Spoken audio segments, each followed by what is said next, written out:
Kehidupan awal dan keluarga.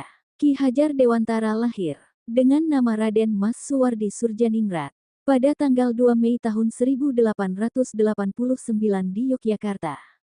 Beliau berasal dari keluarga bangsawan Pakualaman, sehingga memiliki akses ke pendidikan formal yang saat itu jarang diperoleh oleh pribumi. Pada tahun 1922, setelah berusia 40 tahun, beliau mengganti namanya menjadi Ki Hajar Dewantara sebagai bentuk simbolis untuk mendekatkan dirinya dengan rakyat dan melepaskan status kebangsawanannya. Pendidikan dan karir awal. Beliau mengawali pendidikan di Europes Lagere School atau ELS, sekolah dasar bagi anak-anak Eropa dan bangsawan pribumi. Setelah itu, beliau melanjutkan ke Stovia, sekolah dokter Jawa, di Batavia, Jakarta. Namun, beliau tidak dapat menyelesaikan pendidikannya karena sakit. Setelah keluar dari Stovia, Ki Hajar Dewantara beralih ke dunia jurnalistik dan menjadi penulis serta aktivis sosial politik. Beliau bekerja di beberapa surat kabar nasionalis, seperti The Express, Medan Java, Sediotomo, Utusan Hindia, dan Pusara. Aktivisme dan pengasingan di Belanda. Ki Hajar Dewantara aktif dalam gerakan kebangsaan dan tergabung dalam organisasi Indische Partij yang didirikan bersama Douwe Dekker dan Cipto Mangunkusumo. Kelompok 3 serangkai. Organisasi ini bertujuan menentang kolonialisme Belanda. Pada tahun 1913, beliau menulis artikel terkenal berjudul Als ik een Nederlander was, seandainya aku seorang Belanda, yang mengkritik kebijakan pemerintah kolonial yang membebankan pajak kepada rakyat pribumi.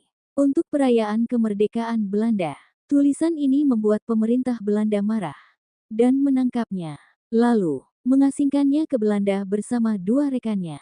Selama di pengasingan, Ki Hajar Dewantara memanfaatkan waktunya untuk mendalami ilmu pendidikan di Universitas Leiden. Beliau terinspirasi oleh sistem pendidikan Barat yang lebih terbuka dan berorientasi pada perkembangan individu. Kembali ke Indonesia dan mendirikan Taman Siswa. Pada tahun 1919, beliau kembali ke Indonesia dan semakin fokus pada pendidikan sebagai alat perjuangan melawan kolonialisme. Pada tanggal 3 Juli tahun 1922, beliau mendirikan perguruan Taman Siswa di Yogyakarta. Taman Siswa memberikan pendidikan bagi rakyat pribumi yang saat itu sulit mengakses sekolah-sekolah Belanda. Sekolah ini menanamkan nilai kebangsaan, kebebasan berpikir, dan pendidikan yang berorientasi pada karakter serta budaya Indonesia. Filosofi pendidikan yang beliau ajarkan terkenal dengan semboyan 1. Ing ngarsa sung tulada, di depan memberi teladan. 2. Ing madya mangun karsa, di tengah membangun semangat. 3. Tutwuri Handayani, di belakang memberi dorongan. Semboyan, Tutwuri Handayani, kemudian menjadi moto pendidikan nasional Indonesia, yang digunakan oleh Kementerian Pendidikan. Peran dalam kemerdekaan Indonesia. Setelah Indonesia merdeka, pada tanggal 17 Agustus tahun 1945, Ki Hajar Dewantara diangkat menjadi Menteri Pendidikan, Pengajaran, dan Kebudayaan dalam Kabinet pertama Republik Indonesia yang dipimpin oleh Presiden Soekarno. Sebagai menteri, beliau berupaya merancang sistem pendidikan nasional yang lebih inklusif dan berorientasi pada pembangunan karakter bangsa.